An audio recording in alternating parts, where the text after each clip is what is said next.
Qin Chen berkata, "Murong Bingyun, kenapa kamu ada di sini?" Murong Bingyun menjawab, "Qin Chen, kamu sebagai murid, kenapa kamu melakukan itu padaku?" Jawab Murong Bingyun memandang Qin Chen dengan kesal dalam cairan suci Danau Giok, wajahnya memerah, dan tubuh batu giok putih tampak lebih misterius dalam cairan suci Danau Giok ini. Apalagi ada 2 buah persik matang yang hanya berisi air membuat orang ingin menggigitnya. Terutama matanya yang marah dan kesal memberi orang dorongan untuk menduduki dan merusak mereka. Qin Chen berkata, "Memang apa yang aku lakukan padamu?" Tanya Qin Chen mengerutkan kening dan melihat bahwa mulut dan wajah Murong Bingyun dicium secara paksa, dan ada banyak bekas luka merah memar di tubuhnya. Bahkan cairan suci itu membasuh mulutnya dengan ekspresi jijik. Hingga Murong Bingyun menjadi gila. Tapi Qin Chen tidak ingat adegan ini, dan hanya menatap Murong Bingyun dengan dingin seraya berkata, "Murong Bingyun, saya harus menanyakan ini. Mengapa Anda muncul di istana Guanghan dan sengaja merayu saya dalam cairan suci Danau Giok ini? Kamu memang memiliki niat yang jahat," kata Qin Chen ngeles. "Qin Chen, kamu jelas telah menodaiku. Sungguh tidak tahu malu, jelas saya sedang mundur di tempat suci Danau Giok untuk memperbaiki rantai. Anda mendobrak tiba-tiba, menindas tubuh saya, dan mengatakan bahwa saya merayu Anda." Ucap Murong Bingyun menjadi gila karena marah. "Berhenti bicara, Murong Bingyun, kamu adalah bencana bagi benua Tianwu, dan aku tidak menyangka kamu bisa datang ke surga. Karena Anda telah jatuh ke tangan pemuda ini, Anda tidak akan hidup lagi."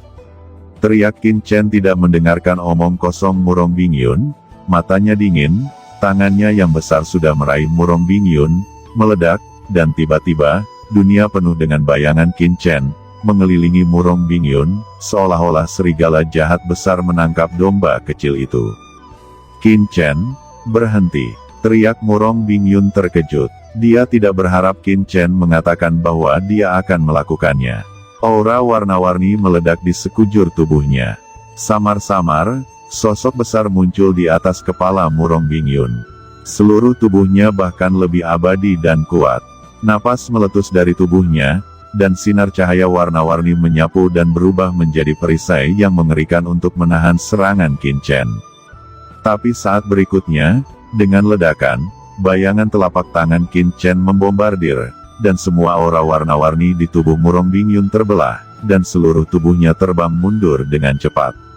Aura warna-warni berubah menjadi portal yang berat, dan Murong Bingyun berdiri di ujung portal, seolah-olah dipisahkan dari Qin Chen oleh kehampaan yang tak berujung. "Gerbang keajaiban," ucap Murong Bingyun dengan lembut. Portal yang tumpang tindih disembunyikan di kehampaan, seolah-olah mereka bisa menahan semua kekuatan. "Qin Chen, ini adalah gerbang ajaib yang diajarkan kepadaku oleh Tuan Istana. Ini mengandung makna magis surga. Aku tidak ingin melakukan apapun denganmu. Aku punya sesuatu untuk dikatakan," ucap Murong Bingyun berkata dengan keras. "Gerbang ajaib macam apa? Jika ingin bicara tidak masalah, tapi setelah aku menghancurkanmu," teriak Qin Chen mengabaikannya, matanya meledak dengan pelangi ilahi. Tangannya yang besar benar-benar menembus banyak pintu yang indah. Semua dengan cepat ditarik lebih dekat di bawah kekuatan Origin, tangan yang luar biasa, seperti sebuah elang menangkap seekor ayam, dia segera meraih Murong Bingyun di belakang pintu dan menariknya. Murong Bingyun menjerit kesakitan, dia ditangkap oleh Qin Chen, dan lengan di sekelilingnya tiba-tiba terangkat kesakitan, mencoba melepaskan diri dari belenggu Qin Chen. Seluruh tubuh putih anggun dan tidak rata, dan seperti peri benar-benar terbuka. Tampilan tubuh Molek Tubeles itu cukup untuk membuat orang gila. Tapi Qin Chen tidak menyipitkan mata, dan aura bijak yang menakutkan mengembun, menarik Murong Bingyun ke matanya sekaligus. Aroma perawan datang, wajah Qin Chen hijau. Matanya seperti jurang, dan dia menatap dingin ke Murong Bingyun, suaranya seperti dewa iblis yang keluar dari Jeoyu, tanpa jejak emosi. "Cepat katakan, kenapa kamu bisa ada di sini? Jika kamu tidak mengatakannya, aku akan meremas titikmu," Ucap Qin Chen dengan suara sedingin es, tanpa sedikit pun rasa kasihan pada Murong Bingyun. Qin Chen, kamu benar-benar gila. Ucap Murong Bingyun ditangkap oleh Qin Chen, dan seluruh tubuhnya terbuka. Dia malu dan marah. Dia tidak sabar untuk memotong Qin Chen ribuan kali, dan berkata dengan marah, Qin Chen, jika kamu membunuhku, Tuan Istana Guanghan tidak akan membiarkanmu hidup. Ucap Murong Bingyun. Huff, jangan gunakan Palace Master Guanghan untuk menakutiku, tidak ada yang bisa menghentikan orang yang ingin dibunuh Qin Chen. Ucap Qin Chen berkata dengan dingin. Bahkan jika kamu tidak takut pada Tuan Istana Guanghan, tidakkah kamu ingin tahu tentang Yu Qiansu? Kata Murong Bingyun. Mendengar itu, Qin Chen meledak dengan cahaya dingin di matanya, meraih tenggorokan Murong Bingyun, dan berkata dengan dingin, apa yang terjadi pada Qiansu? Tanya Qin Chen. Lepaskan aku dulu. Jika kamu melepaskanku, aku akan memberitahumu segalanya. Jawab Murong Bingyun menutupi tenggorokannya. Qin Chen melemparkan Murong Bingyun ke dalam cairan suci dan berkata, mari kita bicarakan, bagaimana Anda bisa datang ke Istana Guanghan, dan bagaimana dengan Qiansu? Jika ada kebohongan, aku akan membunuhmu secara langsung.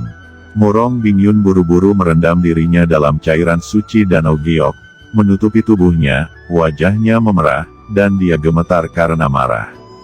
Dia berkata dengan dingin, bahkan setelah sampai di surga, aku masih berhadapan denganmu. Murong Bingyun menunjukkan sedikit kepahitan di wajahnya, dan kebencian muncul dari kedalaman matanya. Saya masih ingat ketika sarang kekacauan datang. Ucap Murong Bingyun berbicara pelan. Ternyata selama perjalanan ke dunia Yu kuno, Murong Bingyun akhirnya merasa tidak puas dengan persekongkolan Misty Palace dengan alien iblis. Meskipun Murong Bingyun adalah tuan muda Istana Berkabut, dia tidak setuju dengan Istana Berkabut. Tetapi dia tidak bisa menghentikan keputusan Sangguan Sier, dan dia hanya bisa mengikuti orang banyak. Setelah itu, Qin Chen pergi ke Istana Berkabut untuk menyelamatkan Qiansu. Dia menggunakan Murong Bingyun untuk meninggalkan Istana Berkabut, dan bahkan menyalahkan Kekaisaran Xuanyuan, menyebabkan kebencian antara Kekaisaran Xuanyuan dan Istana Berkabut. Setelah pertempuran hebat itu, Murong Bingyun diselamatkan oleh Istana Berkabut, dan dia telah berlatih keras di Tianshengqi. Terutama ketika dia dihina oleh Qin Chen, kedua belah pihak bertarung dengan erat, yang membuatnya merasa malu dan takut. Dia diam-diam bersumpah bahwa dia harus memenggal kepala Qin Chen. Tapi siapa tahu, hal berikutnya adalah sarang setan kekacauan datang. Di satu sisi, dia berharap pemilik istana bisa menang. Di sisi lain, dia tidak ingin iblis asing menguasai daratan. Tepat ketika dia berjuang, karena paparan Sangguan Sier, dia akhirnya mengetahui bahwa dia adalah anak dari Sangguan Sier dan Feng Shaoyu. Selain itu, Sangguan Sier bukan karena dia ingin hamil. Kristalisasi teknik rahasia Sangguan Sier, sengaja membiarkan dirinya hamil, tujuannya adalah untuk menyampaikan bahaya tersembunyi dari jiwa darah Sangguan Sier kepadanya. Murong Bingyun, yang telah mengetahui berita itu pada saat itu, benar-benar pingsan. Dia telah menjadi sosok yang unggul sejak dia masih kecil. Dia dikultivasikan oleh Istana Berkabut dan menganggap Sangguan Sier sebagai guru dan ibunya, tetapi siapa yang tahu kebenarannya begitu kejam. Di bawah keruntuhan mental ini, Murong Bingyun bergegas ke kolam suci surgawi dengan marah, menutup dirinya sendiri, dan tidak membiarkan siapapun mengganggu. Pandangan dunianya langsung runtuh karena ini. Sementara Murong Bingyun pingsan dalam keputusasaan, sekuel dari jiwa darah Dava pecah. Menyebabkan dia menjadi hancur dan jatuh ke dalam keheningan yang mati, tetapi dia tidak menyangka bahwa karena tubuh roh alaminya, ada sedikit aura. Murong Bingyun, yang telah menerobos alam suci, frustrasi pada saat itu. Dia hanya ingin bertahan di kolam suci surgawi ini, tetapi secara tidak sengaja memasuki ruang misterius di kolam suci surgawi dan merasakan panggilan kekuatan yang kuat. Murong Bingyun mengikuti kekuatan ini dan melayang di sepanjang saluran luar angkasa, dan akhirnya sampai di tempat suci Yaoqi di istana Guanghan ini. Apa, Anda naik di danau suci surgawi benua Tianwu, dan Anda langsung memasuki tanah suci danau Giok ini? Ucap Qin Chen memadatkan pandangannya, dan berkata dengan rasa tidak percaya, Tian Shengqi adalah tempat suci pembaptisan teratas di benua Tianwu. Dalam kehidupan sebelumnya, Qin Chen juga memasuki Tian Shengqi untuk dibaptis. Itu dikendalikan oleh beberapa kekuatan top dalam seni bela diri. Kemudian, ketika istana berkabut bangkit, Sangguan Siar memonopoli Danau Tianshan, yang menjadi tempat terlarang istana berkabut. Tapi Qin Chen tidak bisa membayangkan bahwa ada ruang misterius di kolam suci surgawi yang terhubung ke tanah suci Danau Giok dari Guanghan Mansion. Bisakah dikatakan bahwa ada hubungan antara Tian Shengqi dan tanah suci Yaoqi? Atau apakah ada saluran di antara keduanya yang mirip dengan bagian bawah laut Dewa Darah? Pikir Qin Chen, jantungnya berdenyut kencang.